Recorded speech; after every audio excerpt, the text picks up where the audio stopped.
We got the Canadians coming in from Montreal.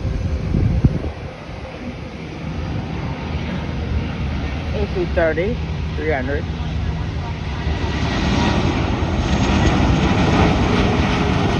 We gotta take in our last moments with this thing, because in the summer, that's gonna be going away.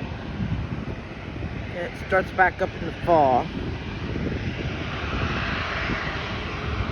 And then we get the very rare 777s that'll come in.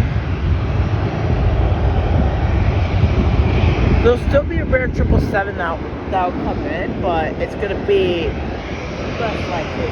Still less likely now.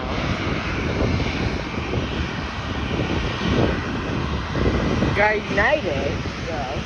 We got United Airlines.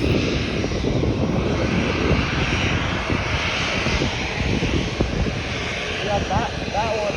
The SFO. Alright, let's pan over to this takeoff right here.